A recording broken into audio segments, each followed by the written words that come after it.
제가 군대 생활할 때 겨울철이면 혹한기 훈련을 겸해서 꼭 천리행군을 했습니다. 우리 여단의 천리행군 섹터는 강원도 태백산이었습니다. 그래서 눈이 허벅지까지 쌓인 그 태백산을 완전 군장으로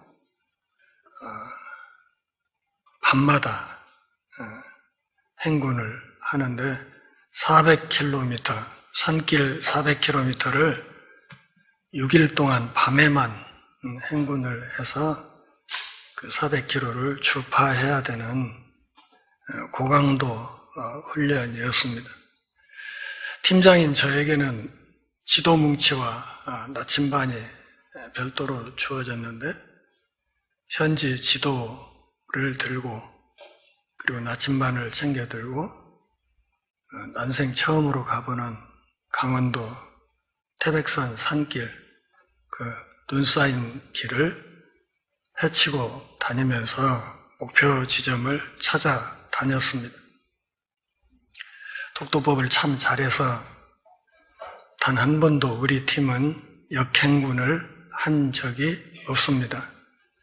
그래서 저를 따라다니는 우리 팀 중사들 입에서 이광우 중위는 독도법 귀신이다, 독도법의 도사다 이렇게 이야기를 하기도 했죠. 자랑하는 겁니다. 그렇게 길눈이 밝았던 제가 언젠가부터 제 차에 내비게이션이 붙어 따라 붙고 그 내비를 의지하고 운전을 하고 다니면서부터 슬금슬금 길치가 되었습니다. 요즘은 내비양이 안내해주는 길을 따라가다가도 어느 순간 엉뚱한 길로 들어서서 헤매는 빈도가 차츰 높아지고 있습니다. 그뿐입니까? 명색이 주산 2단인 제가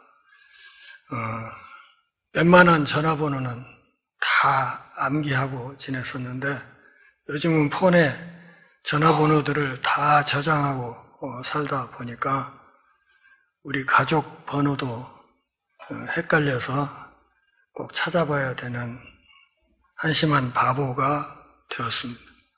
인터넷이 발달하고 또 SNS가 발달하고 우리는 날마다 까톡 소리와 함께 하루하루를 살아갑니다. 이 카톡 시대가 되면서 한 가지 아쉬운 것은 손편지가 사라졌다는 것입니다. 옛날에는 소식을 전하려면 꼭 엽서나 편지를 써야 했습니다. 특별히 내 마음을 전달해야 되는 편지의 경우 문구점에 가서 편지지를 열심히 고릅니다. 이 편지지가 좋을까? 저 편지지가 좋을까? 고르고 필기구도 고르고 연필이 좋을까? 펜이 좋을까? 만년필이 좋을까? 쓰다 또 구기고 버리고 또 쓰다 구기고 버리고 해서 온갖 정성을 다해서 마음속에 있는 생각을 편지 글로 써서 내가 아끼는 사람 또 내가 애정하는 사람에게 그 편지를 보냈습니다. 그 손편지 한 장에 담긴 줄 간격 또 낱말과 낱말 사이의 그 간격 또 글자 간격 또 편지를 한 장을 쓰고 난 뒤에 편지에 남아있는 여백까지도 대단히 중요한 의미를 지니고 서로에게 전달되곤 했습니다. 그 무렵에 우리는 또 얼마나 목이 빠지게 우체부가 오는 시간을 기다렸던가요? 그렇지 않습니까? 저만 그랬나? 하여튼 그렇게 손편지 한 장이 오면 그것을 읽고 쓰레기통에 던지는 것이 아니라 거의 접어서 품에 두고 혹은 책갈피에 꽂아두고 심심할 때마다 다시 꺼내서 보고 나는 그대를 사랑해 이 말과 나도 그대를 사랑해 이 말 는과 도의 차이는 도대체 무엇이여 이러면서 한밤을 새우기도 하고 그랬습니다. 제가 무슨 얘기를 하고 있습니까? 그 무렵의 손편지는 편지 한 장이 바로 그 사람이었다는 것입니다. 정호승 시인은 한 사람이 내게 오는 것은 우주 하나가 나에게 오는 것이라고 그렇게 노래했지요.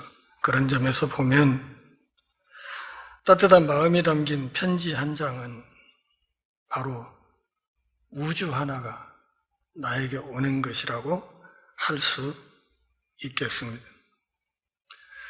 오늘부터 디모데후서 사도 바울의 유언이 담긴 마지막 편지를 좀 살펴볼 생각입니다. 디모데와 바울과 디모데의 관계, 세상의 어떤 관계보다도 살갑고 애틋한 관계였습니다. 디모데는 로마 제국 갈라디아도의 루스드라시에서 출생한 사람입니다. 우리가 사도행전을 다 다뤘기 때문에 구체적인 성경 구절은 되지 않겠습니다. 바울의 1차 전도 여행 중에 바울의 전도로 그는 기독교로 개종하였습니다. 이후 베레아와 아테네와 고린도에서 바울의 제자이자 친구이자 동역자로 함께 바울과 사역을 했고 또 예루살렘 여행에 동참하기도 했습니다. 바울이 로마 감옥에 1차 투옥되었을 때에는 그와 함께 있었습니다. 그리고 바울이 석방된 뒤에 빌립보로 갔습니다. 이 디모데가 사도 바울의 다른 편지에도 아주 자주 등장한다 하는 사실을 우리는 이미 알고 있습니다. 때로 어떤 지역교회에 문제가 있을 때마다 사도 바울은 자신의 대리인으로 디모데를 파송하기도 했습니다. 디모데전 후서를 쓸 때 이 당시에 디모데는 에베소 교회의 담임 목사였습니다. 1차 투옥에서 해방된 뒤, 석방된 뒤에 바울은 전에 사역했던 지역들을 재방문했습니다. 이때 에베소 지역도 당연히 포함되었습니다. 사도 바울은 에베소 교회의 몇 가지 문제점을 파악하고 그 문제를 해결하기 위해 디모데를 에베소 교회에 남겨두었습니다. 당시 에베소 교회가 안고 있던 몇 가지 문제가 있습니다. 거짓 교리 문제, 또 무질서한 예배 문제, 또 무자격 지도자, 소위 거짓 교사들의 활동, 그리고 성도들의 삶을 휘어잡고 있는 물질주의, 이런 문제들을 사도 바울이 해결하라고 디모데를 거기에 남겨두었던 것입니다. 바울은 마케도니아에서 사역하던 중에 디모데 전서를 기록했고 그 뒤로 한 4, 5년 뒤에 로마에 2차 투옥되는 그 과정에서 처형 직전에 디모데 후서를 기록하였습니다. 이 디모데 후서가 사도 바울의 마지막 편지이자 아울러 그의 유서가 되었습니다. 자, 사진을 하나 볼까요? 로마 감옥 사진 떴습니까? 사방이 그 바위를 쌓아서 만든 지하 벽입니다. 지하 감옥인데 제가 거기에 빨간 선으로 그어놓은 것들은 근래 설치된 것들입니다. 바로 이 감옥에 처형 직전에 베드로와 사도 바울이 투옥돼 있었다고 추정됩니다. 그래서 베드로와 바울을 추모하기 위해서 현대에 이르러서 사람들이 거기를 기도실로 만들면서 그 빨간 선 안에 있는 비품들을 거기에 설치해 놓았던 것입니다. 그것들을 다 빼고 생각을 해보면 사도 바울이 말년에 어떤 지하 감옥에 갇혀 있었는지를 짐작할 수 있습니다. 사진으로 보기에도 습기가 많아 보이죠? 어둡고 습기가 많고 눅눅한, 그래서 빛도 잘 들어오지 않는 그곳에서 사도 바울은 마지막 혼신의 힘을 다해서 이 디모데 후서를 기록하였던 것입니다. 젊은 디모데 목사에게 사도 바울이라는 우주가 하나 전달되었던 것입니다. 1절 같이 읽어보실까요? 하나님의 뜻으로 말미암아 그리스도 예수 안에 있는 생명의 약속대로 그리스도 예수의 사도된 바울은 2절 사랑하는 아들 디모데에게 편지하노니 하나님 아버지와 그리스도 예수 우리 주께로부터 은혜와 긍휼과 평강이 내게 있을지어다. 1, 2절을 함께 읽었습니다. 1, 2절을 한꺼번에 읽은 이유는 헬라 성경 원문에서 이 두 개 절이 통문장으로 되어 있기 때문입니다. 그러니까 헬라어에서는 1, 2절이 한 개의 문장으로 서술되어 있다. 그러니까 오늘 설교는 문장 한 개를 다루는 것입니다.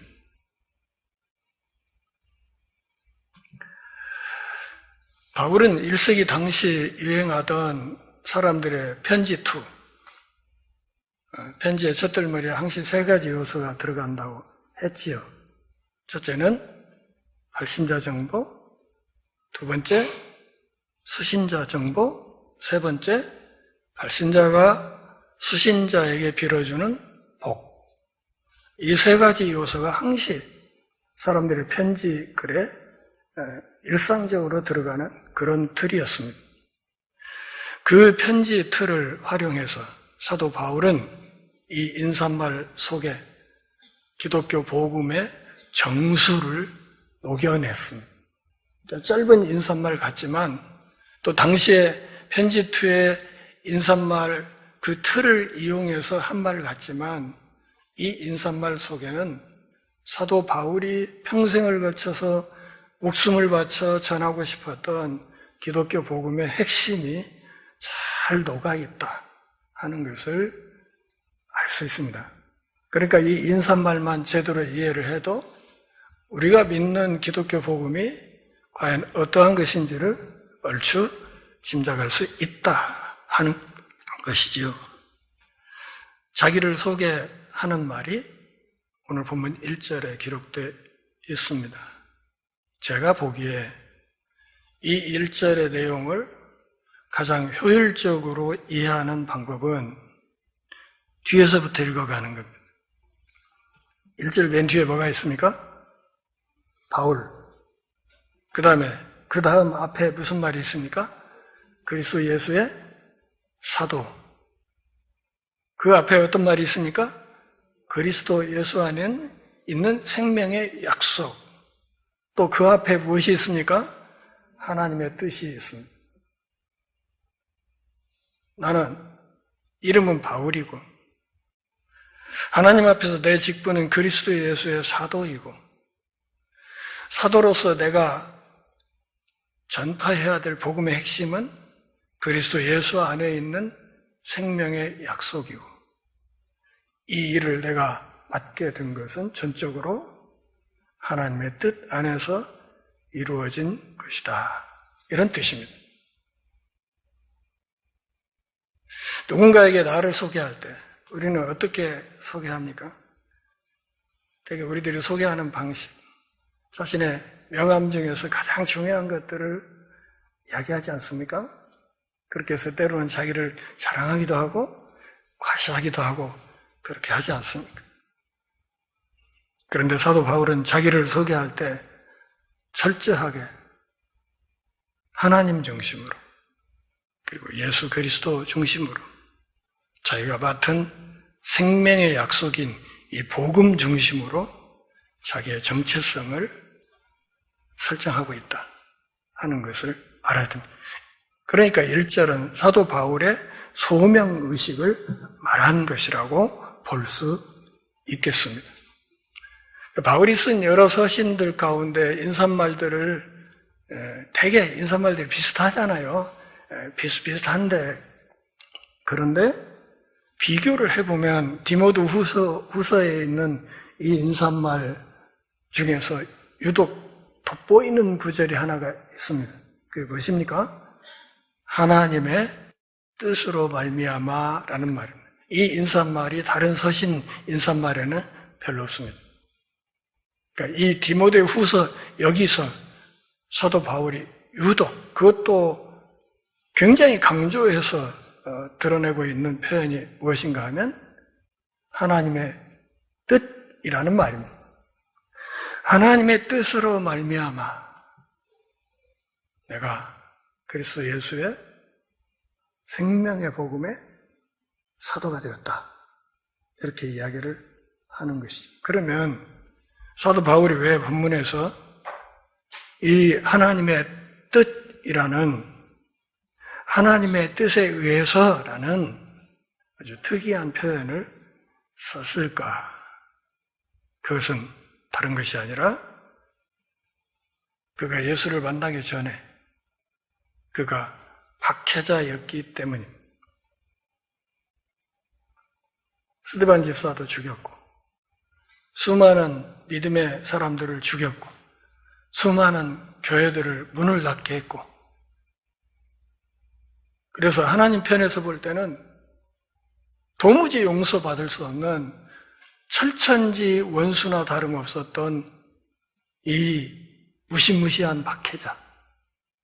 그래서 디모데 전서에서 사도 바울은 자기를 일컬어 내가 죄인의 괴수다. 그렇게 얘기를 했어요. 내가 죄인의 우두머리다. 요즘 익숙한 말이죠, 우두머리란 말. 내가 죄인의 우두머리다. 그 죄인의 우두머리를 하나님이 어떤 사람으로 세웠어요? 이방인에게 이 생명의 복음을 전하는 사도로 세웠다. 인간의 상식으로는 도무지 이해할 수도 없고 납득되지도 않는 기가 막힌 일이 벌어졌는데 이 무시무시한 살인마가 복음의 사도로 바뀌었는데 이것은 인간의 생각과 추론으로는 이해할 수는 없는 것이고 결국 이것이 이해가 되려면 뭐가 있어야 된다? 하나님의 뜻이 있어야 된다. 하나님의 도대체 뭔 뜻이 있어서 이 무지막지한 살인마를 복음의 사도로 삼으셨을까 하는 이것이 내 정체성을 이해하는데 결정적으로 중요한 것이다. 이렇게 이야기를 한 겁니다. 하나님의 뜻이 아니고는 나 같은 살인마가 복음의 사도가 될 수는 없었을 것이다. 라고 이야기를 하는 것입니다. 사도행전 9장 15, 16절 말씀에 어떤 말씀이 있습니까? 아나니아를 눈멀어 있는 사울에게 파송하면서 하나님이 뭐라고 말하십니까? 이 사울이라는 이 사람 이방인을 위한 나의 그릇이다. 복음전도의 귀한 그릇이다. 그리고 내가 이 친구에게 앞으로 이 사역을 하면서 얼마나 많은 고난을 받아야 될지 이미 다 알려졌다. 그러니까 겁먹지 말고 가거라. 그러니까 사도 바울은 자신의 이 길이 목숨을 건 길이라는 사실은 처음부터 알고 있었어요. 3층천에 올라가서 하나님의 구원 계획을 하나님으로부터 직접 전달받았을 때 그때도 이미 그는 자기가 사도로 사역하는 이 앞길에 어떤 일들이 벌어질지를 이미 다 미리 다 보고 알고 있었어요. 얼마나 많은 고난을 받아야 될지. 고린도 후서에 자기가 받았던 고난의 목록을 설명하고 있지 않습니까? 무시무시한 기록들입니다. 그럼에도 그 길을 가면서도 이 살인마를 사도로 불러주신 하나님의 뜻 앞에서 철저하게 복종하는 삶을 살았습니다. 말하자면 그는 초심을 끝까지 잃지 않았다. 그림 하나 더 볼까요? 많이 익숙하죠? 서기 신영복 선생의 글씨를 소주 상표로 만들어서 왜 소주에다가 처음처럼이라는 이 글자를 붙였을까? 쓸 거는 아니지만 여러모로 생각을 해봤어요. 그냥 순전히 제 생각이고 제 짐작인데 어쩌면 이 소주를 마셔도 소주를 첫 잔을 마실 때 그 처음처럼 정신이 말짱하고 다리가 꼬이지 않고 그렇게 설 수 있다. 별로 해롭지 않은 소주다. 그러니 맘 놓고 사서 마셔라. 이런 메시지를 담고 있잖아요. 이게 순전히 제 생각이니까요. 그런 뜻 아닐까. 초심을 유지할 수 있는 소주. 그러니 맘 놓고 마셔도 되는 소주. 이렇게 광고를 했겠죠. 초심을 잃지 않고 가는 것. 끝까지 처음 먹었던 그 마음을 붙들고 갈 수 있는 것. 이거 쉬운 것은 아닙니다. 정말 어렵고 힘든 일입니다. 이 초심을 놓치기 때문에 많은 사람들이 사역의 마지막에, 인생의 마지막에 국립학교에 들어가서 나라에서 주는 밥을 먹고 나라에서 주는 옷을 입고 그렇게 살다가 떠나는 것입니다. 다시 1절 보시죠. 하나님의 뜻으로 말미암아 그리스도 예수 안에 있는 생명의 약속대로 그리스도 예수의 사도된 바울은, 그러니까 내가 사도된 것이 어떤 사람이 라이선스를 부여해서 자격증을 주어서 그래서 내가 사도의 자격증을 갖고 활동하는 사람이 아니고 이 일은 철저하게 하나님의 뜻이 뒷받침되고 있고 그리고 그리스도 예수의 생명의 복음이 뒷받침되고 있는 하나님의 거룩한 사역이다 하는 이야기를 말하고 있는 것입니다. 하나님은 그리스도를 통해 나타난 생명의 약속을 사람들에게 전파하기 위해서 이 살인마 바울을 사도로 선택하시고 그를 복음의 일꾼으로 부르셨다는 것입니다. 지금 사도 바울이 1절에서 말하고 있는 중요한 의미가 무엇인가 하면 사도직의 권위입니다. 나의 이 사도직은 신적인 권위가 있는 직분이다. 그런 에베소 교회 안에 갈등이 있었습니다. 디모데 목사가 해결해야 될 심각한 갈등들이 많이 있었습니다. 또 한편으로 에베소 교회 안에는 직접 오지도 않고 멀리서 걸핏하면 편지 써가지고 보내서 멀리서 자꾸 교회를 간섭하고 꼰대짓을 하는 바울에 대한 반감도 있었을 것입니다. 그리고 사도적 권위를 인정하지 않기 때문에 결국은 그의 가르침을 귀 기울여 듣지 않고 그로 인해서 가짜 교사들이 거짓 선지자들이 전하는 그런 거짓 가르침에 휘말려서 복음을 등지고 떠나는 배교의 가능성도 굉장히 많았던 교회였습니다.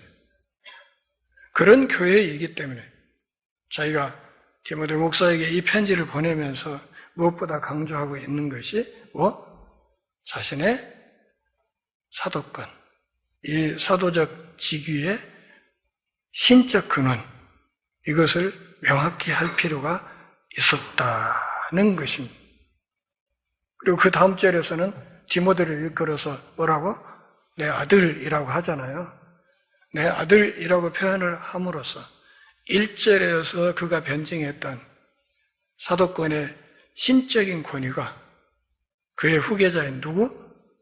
디모데에게도 있다는 사실을 강조하면서 동시에 에베소 교회 교인들에게 젊은 디모데 목사를 인간적인 관점으로 들여다보면서 함부로 대하면 안 된다는 경고를 오늘 본문에서 주고 있는 것입니다. 또 한 가지 우리가 생각해야 될 것은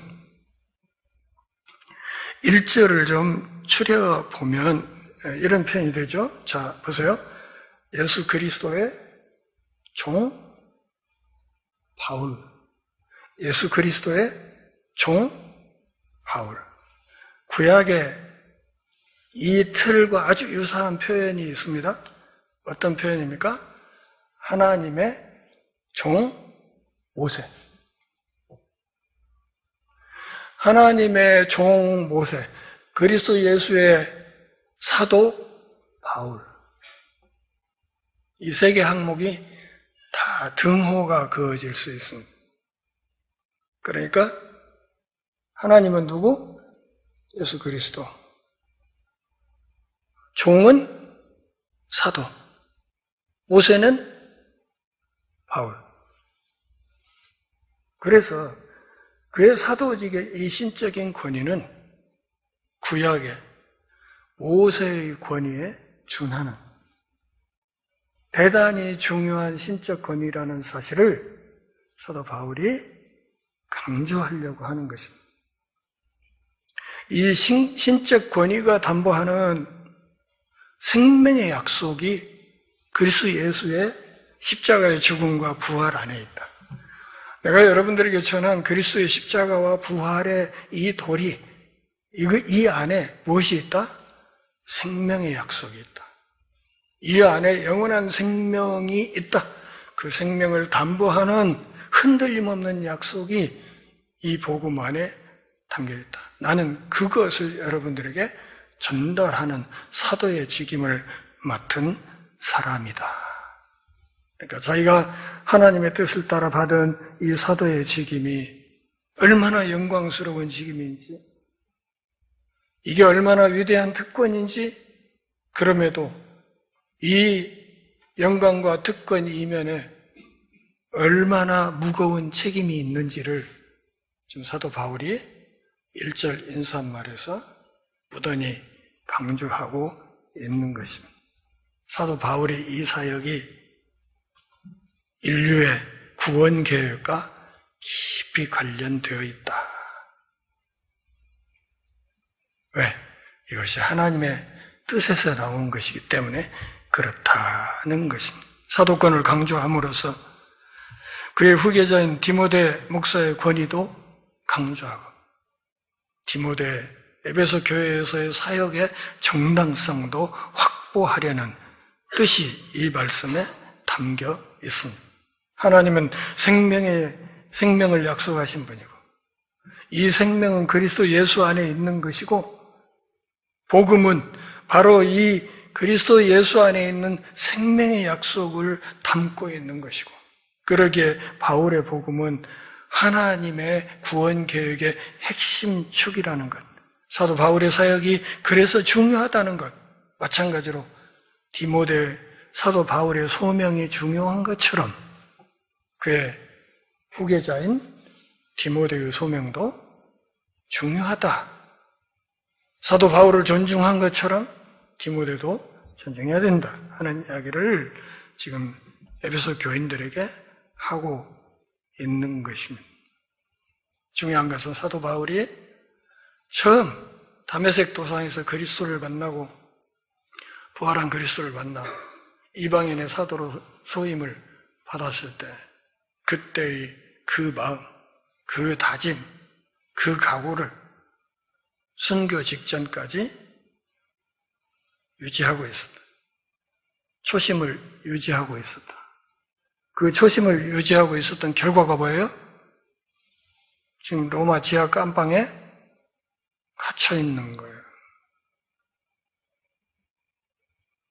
근데 그는 그 투옥 사실을 부끄러워하지 않았습니다.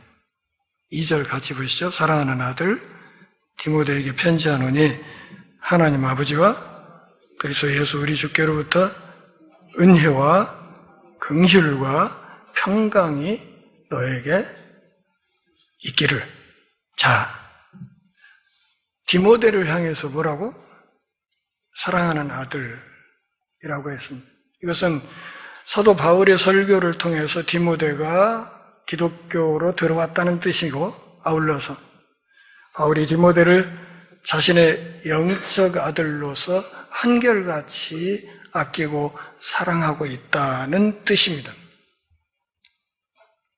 유대교 랍비들은 제자가 들어오잖아요. 그래서 믿을 만한 제자를 일컬어서 항시 사람들에게 내 아들이라고 소개를 했습니다. 이게 아들이라고 하는 표현은 랍비 전통에서는 제자를 가리키는 말이에요.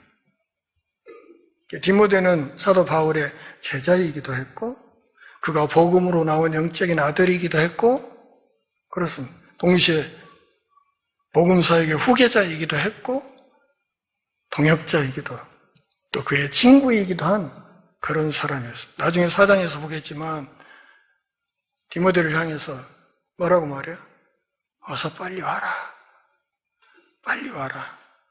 그냥 죽기 전에 한번 보자. 그런 이야기를 간곡하게 하고 있는 모습을 볼 수 있습니다. 내 사랑하는 아들 디모데에게 내가 편지를 쓴다. 이 눅눅한 그리고 어두운 로마의 지하 감방에서 편지를 씁니다. 그러면서 그에게 3가지 복을 빌어 주었습니다. 은혜와 긍휼과 평강. 그런데 은혜와 긍휼과 평강이라는 이 복은 이 복의 저자는 누구예요? 하나님 아버지고 이 복을 전달해 주는 분은 누구예요? 예수 그리스도시고 그래서 그 복을 디모데에게 빌어줘요. 은혜라는 말은 값없이 주시는 용서와 구원의 선물을 말하고 우리 삶에서 끊임없이 주어지는 일반적인 은혜를 말하는 겁니다. 꼭 타야 할 중요한 시간에 택시 한 대를 탈 수 있는 것부터 시작해서 그 모든 우리 삶의 은혜들을 일컬어서 은혜라고 말합니다. 평강은 하나님의 자비, 시근히 여기심, 그리고 하나님의 무조건적인 사랑을 우리에게 말하는 것입니다. 하나님과 사람 사이의 화해. 그러니까 하나님의 은혜가 임함으로써 나타나는 은총의 결과. 이것이 뭐예요? 이것이 평강입니다. 은혜와 평강이 있어야 된다. 일반적으로 사도 바울의 편지를 보면 보통 이 은혜와 평강이라는 축사가 대체로 똑같이 들어 있습니다. 그런 점에서 보면 오늘 본문 2절에 약간 좀 돋보이는 낱말이 하나 있죠? 그게 뭐예요? 그게 긍휼이라는 말이에요. 다른 서신에는 없는 하나님의 자비가 추가되었습니다. 이것은 영적인 아버지인 바울이 디모데를 극진히 사랑한다는 뜻임과 동시에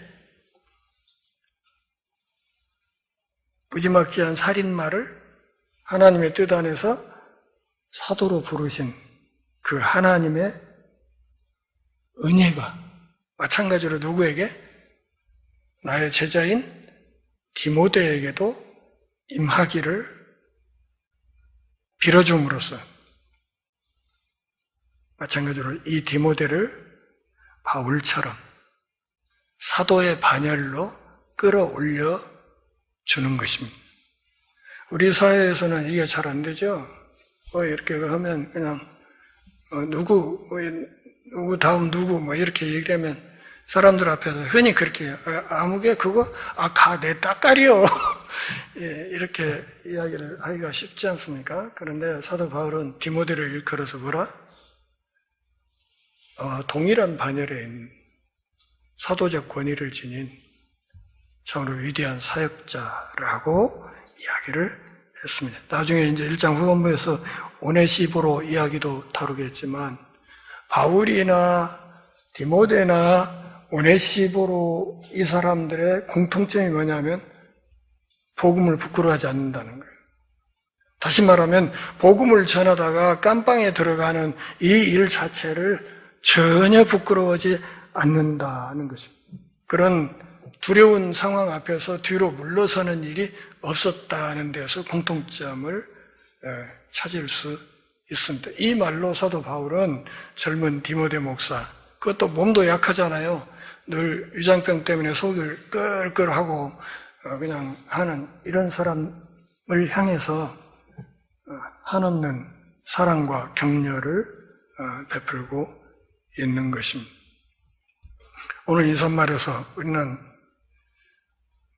사역의 대물림, 또 신앙의 대물림이 어떻게 성공적으로 이루어져 가고 있는가 하는 것을 확인할 수 있습니다. 사도 바울은 1세기 당시의 편지 틀을 가지고 그 틀에 기독교 복음의 진수를 녹여내는 작업을 했습니다. 제가 한국 기독사진가협회에서 하고 있는 사역도 바로 이런 식입니다. 기왕에 똑같이 카메라로 사진 찍는 거, 우리 기독사진을 한번 찍어보자. 남들은 카메라 갖고 누드 사진이나 찍고 이상한 짓 할 때 오늘 이 사진 가지고 하나님의 말씀과 복음을 화면에 녹여내는 작업을 좀 한번 해보자. 어렵겠지만 이렇게 주장을 하면서 협회를 섬겨오고 있습니다. 오늘 본문 앞에서 한번 잘 생각해 보시죠. 나에게 영적인 자녀가 있는가? 바울에게 디모데처럼 어디다 내놓아도 이 사람은 나의 영적인 자녀라고 할 수 있는 사람이 있는가? 다산의 기쁨을 누릴 수 있으면 더 좋겠죠?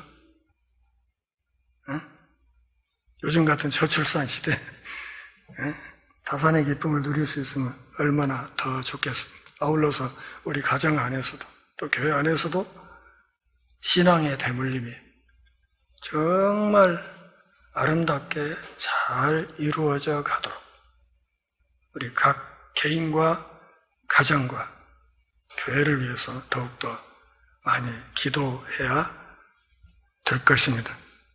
다음 주부터 본격적으로 디모데 후서 말씀을 살펴보도록 하겠습니다. 기도하겠습니다. 하나님 아버지, 오늘 또 우리가 모여 주의 말씀을 들으며 우리 신앙의 옷깃을 여밀 기회 주셔서 고맙습니다. 삶이 다하는 그날까지